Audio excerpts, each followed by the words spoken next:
Então vamos lá. Moraes vê risco de repetição de 8 de janeiro e barra atos pró-Bolsonaro na Papuda.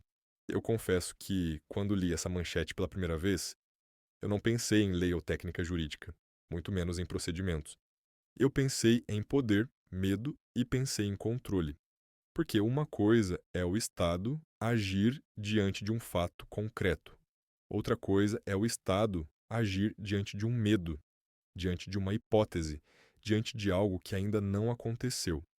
O texto diz, abre aspas, que o ministro Alexandre de Moraes afirmou haver risco de repetição dos atos do dia 8 de janeiro e, por isso, decidiu impedir manifestações de apoio ao ex-presidente Jair Bolsonaro nas proximidades do complexo penitenciário da Papuda.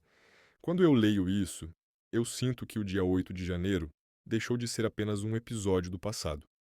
Ele virou uma sombra permanente sobre o presente. Ele virou uma justificativa pronta. Ele virou um argumento que pode ser usado sempre que alguém quiser apertar o cerco contra um grupo político específico. Segundo a matéria, abre aspas, a decisão foi baseada em informações de órgãos de segurança que apontariam risco de mobilização de grupos considerados radicais. Essa palavra, radical, sempre me chama a atenção. Ela é conveniente demais. Ela serve para resumir milhões de pessoas em um rótulo. Ela transforma cidadãos em ameaça. Ela cria um ambiente em que qualquer medida passa a parecer razoável.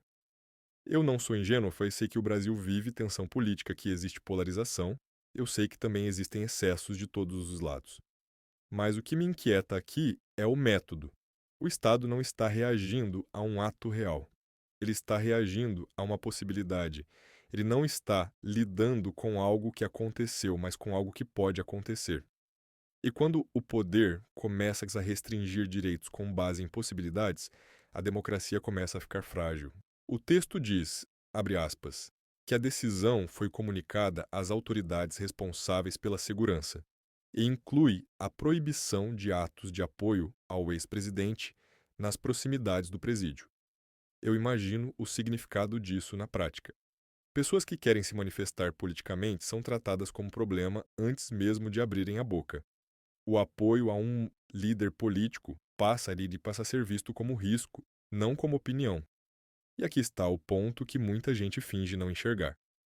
Jair Bolsonaro não é apenas um nome. Ele é o símbolo de milhões de brasileiros que pensam diferente do establishment político. Quando o Estado decide que manifestações em apoio a ele precisam ser barradas preventivamente, o recado é claro. Existe um tipo de posição política que incomoda demais para ser tolerada. O texto diz, abre aspas, que a medida busca evitar tumultos e preservar a segurança pública. Essa é a linguagem oficial. Mas, no fundo, o que está em jogo não é apenas evitar tumulto físico, é evitar a imagem de mobilização, é evitar a demonstração de força, é evitar que fique claro que Bolsonaro e seus apoiadores continuam vivos politicamente. Eu olho para isso e penso no cenário internacional. Nos Estados Unidos da América, a política é dura, barulhenta, conflituosa. Donald Trump é criticado, atacado, processado, mas não é transformado em tabu absoluto. Seus apoiadores se manifestam, protestam, discordam do sistema, e isso é tratado como parte do jogo democrático. Lá, o conflito é visto como algo inevitável. Aqui, ele parece ser tratado como algo que precisa ser controlado a qualquer custo. No Brasil, Bolsonaro deixou de ser apenas um adversário político. Ele passou a ser tratado como ameaça permanente. E quando um adversário vira ameaça, tudo ao redor dele vira suspeito. Suas palavras viram perigo. Seus apoiadores viram risco. Suas manifestações viram quase crime.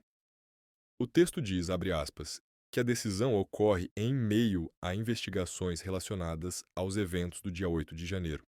Eu volto a esse ponto porque ele é central. O dia 8 de janeiro virou um trauma, sim, mas também virou uma ferramenta política.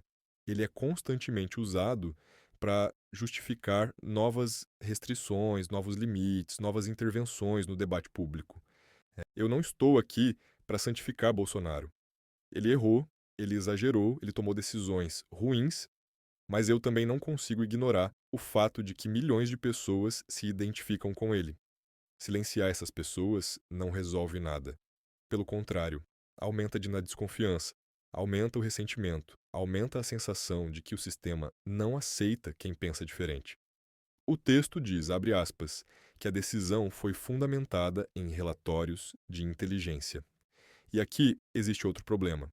Relatórios de inteligência são interpretações, não verdades absolutas. Transformar interpretações em base para restringir manifestações políticas é um caminho perigoso, porque a partir desse momento, qualquer grupo pode ser calado com base em suspeitas. O que eu vejo aqui é algo maior do que uma decisão judicial. O que eu vejo é uma disputa sobre os limites do dissenso no Brasil. Até onde alguém pode discordar? Até onde alguém pode apoiar um líder rejeitado pelas elites? Até onde alguém pode se manifestar sem ser tratado como ameaça?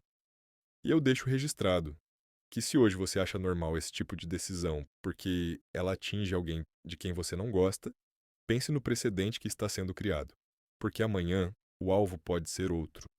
A lógica do controle nunca para no primeiro inimigo. Quando eu volto à manchete inicial, eu percebo que ela é mais do que uma notícia. Ela é um sinal. Um sinal de que o medo virou argumento político. Um sinal de que o Estado brasileiro está disposto a agir preventivamente contra manifestações ideológicas específicas. Um sinal de que a democracia está sendo testada não apenas pelos extremos, mas pelas próprias instituições que dizem defendê-la. E a pergunta que fica é simples, direta e desconfortável. Se manifestações políticas podem ser proibidas com base em riscos hipotéticos, quanto tempo falta para que a própria ideia de oposição se torne algo intolerável? Obrigado por assistir e até o próximo vídeo e que Deus nos proteja.